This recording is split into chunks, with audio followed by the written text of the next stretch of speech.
सबसे पहले बात बेकाबू कोरोना से देश में बने भयावह हालात की। हम बताएंगे कि जो ताजा आंकड़े आ रहे हैं उसके संकेत आखिर क्या है। दिल्ली एम्स के डायरेक्टर रणदीप गुलेरिया ने कुछ बेहद नई जानकारियां दी हैं।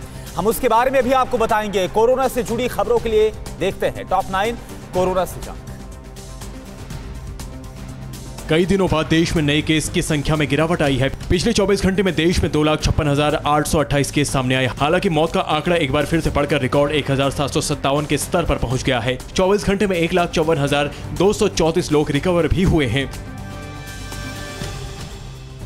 महाराष्ट्र में एक दिन में पहले के मुकाबले करीब 10,000 केस सामने आए। 24 घंटों में महाराष्ट्र में कोरोना के 58,924 केस सामने आए। वहीं दिल्ली में 23,886 और यूपी में 28,211 नए केस एक दिन में सामने आए हैं। दिल्ली में 240 लोग महामारी के शिकार हो गए, जबकि यूपी में 24 घंटे में 167 लोगों की जान कोरोना से चली गई। 1 मई से 18 साल से अधिक उम्र के सभी लोग वैक्सीन लगवा सकेंगे। पीएम मोदी की अगुवाई में हुई बैठक में 1 मई से देश में कोरोना वैक्सीनेशन के तीसरे चरण की शुरुआत का फैसला लिया गया है। देश में कुछ समय से वैक्सीनेशन का दायरा बढ़ाने की मांग लगातार उठ रही थी। कुछ विपक्षी पार्टियां भी इसके हक में आवाज उठा रही थी। कोरोना की स्थिति पर पीएम मोदी ने टॉप डॉक्टर्स और दवा कंपनियों से बात की है। पीएम मोदी ने पहले डॉक्टर्स के साथ बैठक की और फिर दवा कंपनियों के प्रमुखों के साथ बैठक में पीएम मोदी ने कहा कि महामारी छोटे शहरों से भी तेजी से फैल रही है। ऐसी जगहों पर संसाधनों को बढ़ाने की आवश्यकता है। पीएम ने डॉक्टरों से कहा कि वे लोगों को जागरूक करें। एम्स के डायरेक्टर रणदीप गुलेरिया ने कहा है कि नई स्टडी में पाया गया है कि कोरोना का संक्रमण हवा से ज्यादा होता है।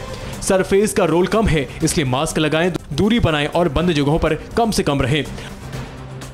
डॉक्टर रणदीप गुलेरिया के मुताबिक रेमडेसिविर कोई मैजिक बुलेट नहीं है। ये दवा मृत्यु दर को कम नहीं करती। गुलेरिया ने यह भी कहा कि युवाओं में संक्रमण को लेकर इस बार पिछली बार की तुलना में कोई खास बदलाव नहीं हुआ है। बुजुर्ग दूसरी लहर में भी ज्यादा खतरे में हैं। आईसीएमआर के महानिदेशक डॉक्टर बलराम भार्गव ने कहा है कि इस वेव में ऑक्सीजन की ज्यादा आवश्यकता पाई गई है। लोगों में सांस की दिक्कतें ज्यादा पाई गई हैं। हालांकि दोनों वेव में मृत्यु दर में कोई अंतर नहीं देखा गया है। दोनों ही वेव में 70% लोग 40 की उम्र के थे। दूसरे देशों को वैक्सीन देने के फैसले का विदेश मंत्री एस जयशंकर ने बचाव करते हुए कहा है कि अगर हम ऐसा सोचेंगे तो कोई हमें क्यों भेजेगा। विदेश मंत्री ने उन बातों को बकवास बताया है जिसमें कहा गया है कि भारत दूसरे देशों को वैक्सीन क्यों भेज रहा है। जयशंकर ने यहाँ तक कह दिया कि ये छोटी सोच है। सिर्फ अगंभीर और गैर जिम्मेदार लोग ही इस तरह के तर्क दे सकते हैं। पूर्व प्रधानमंत्री मनमोहन सिंह कोरोना संक्रमित हो गए। उन्हें दिल्ली के एम्स में भर्ती कराया गया है। तेलंगाना के मुख्यमंत्री के चंद्रशेखर राव की कोरोना टेस्ट रिपोर्ट भी पॉजिटिव आई है।